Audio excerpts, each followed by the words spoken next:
তার বন্ধুরা সুলেখা রান্নাঘরে তা দেখো, যেহেতু শীত পড়ে গেছে, মানে শীত শেষ হতে যাচ্ছে, আর ফুল এগুলো টোপা ফুল সরস্বতী পুজোর পর পাওয়া যায়, তা নিয়ে এসেছি। দেখো, একটু ধুয়ে ভালো করে পরিষ্কার করে রোদে দিয়ে দিয়েছি আচার বানানোর জন্য। তা কীভাবে বানাচ্ছি আপনাদের সাথে শেয়ার করবো, পুরো ভিডিওটা দেখুন। দেখো, কুলটা সারাদিন একটু রোদে রেখে দিয়েছিলাম, যেহেতু বারান্দায় যেরকম রোদ পাবে, পুরো শুকিয়ে গেছে হালকা, একদম বোঝা যাচ্ছে হাতে একটু জল নেই, মানে জলগুলো পুরো শুকিয়ে গেছে।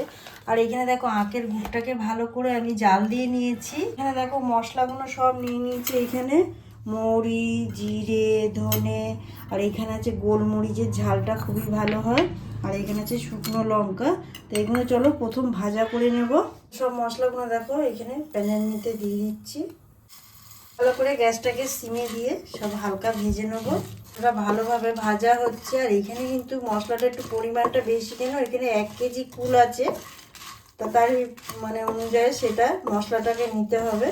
মশলাটা দেখো ভাজা হয়ে গেছে, বেশি ভাজা মশলা ভালো লাগে না, তো একদম হালকা করে ভেজে নিয়েছি। তো এটাকে ঠান্ডা করে নেব।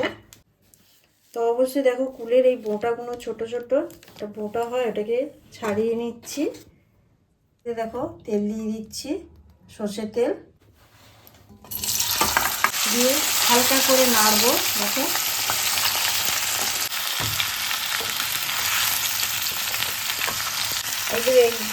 এবারে দিয়ে দিচ্ছি, গ্যাসটাকে একটু সিমে রেখে দেবো, দিয়ে ভালো করে নাড়বো। এবারে ফুলটা কেন ফেটে যাচ্ছে, মানে তেলে এখানে একদম একদম জল নেই, কিছু নেই। এবারে এখানে কী করবো দেখো, বোঝা যাচ্ছে যে ফুলগুলো ফেটে ফেটে যাচ্ছে। এবারে গুড়টাকে দিয়ে দিচ্ছি। তো দেখো গুড়টাকে ছেঁকে দিচ্ছি ভালো করে, গুড়টা দিয়ে দিয়েছি। এবারে গ্যাসটাকে একটু প্রথম জোরে দিয়ে তারপরে 5 মিনিট একটু জোরে রেখে তারপরে একদম সিমে দিয়ে দেবো, আস্তে আস্তে পুরো হবে। গুড়টা ভালোভাবে ফুটছে, এখানে দিয়ে দিলাম একটু, এখানে বিট নুন ব্যবহার করলে ভালো হয়, যেহেতু আমার হাতের সামনে বিট নুন নেই, এমনি নর্মাল নুনটা দিয়ে দিচ্ছি। দেখো কীরকম হয়েছে সব। আর এখানে দেখো একদম পাকা তেঁতুল, একদম পুরনো সেই তেঁতুল দিয়ে দিচ্ছি। তা দেখো এরকম গ্যাসটাকে, যেহেতু কড়াটা ছোট হয়ে গেছে, তাই এইখানে আমি গ্যাসটাকে এবারে জোরে দিয়ে দেবো।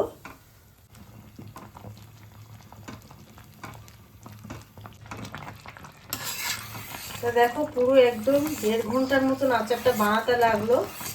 তো দেখো পুরো একদম রেডি হয়ে গেছে, আর ফুলগুলো কত সুন্দর কালারটা চেঞ্জ হয়ে গেছে, বোঝা যাচ্ছে যে আচারটা রেডি হয়ে গেছে। এবারে দিয়ে দিচ্ছি মশলাটা ওপর দিয়ে। দেখো মশলাটা দিয়ে ভালো করে হালকা হাতে নেড়ে নেব।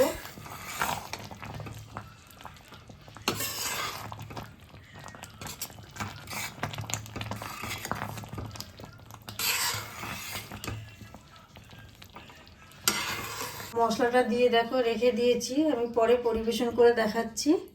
তো দেখো একদম কুলের আচার পুরো রেডি হয়ে গেছে, একেবারে কত সুন্দর লাগছে। আর খাবার সময় উপরে দিয়ে একটুখানি বিট নুন আর ওই মশলা ছড়িয়ে দিয়ে খেলে একদম পুরো স্কুলের সামনে যেরকম তৈরি হয় সেইভাবে বানিয়ে দেখালাম। আর দেখে যদি ভালো লাগে অবশ্যই চ্যানেলটাকে সাবস্ক্রাইব করবে, লাইক করবে, কমেন্ট করতে ভুলবেন না। বিট নুন দিয়ে দিলাম, পুরো মশলা একদম পুরো স্কুলের সামনে বিক্রি হয় সেই ধরনের একদম।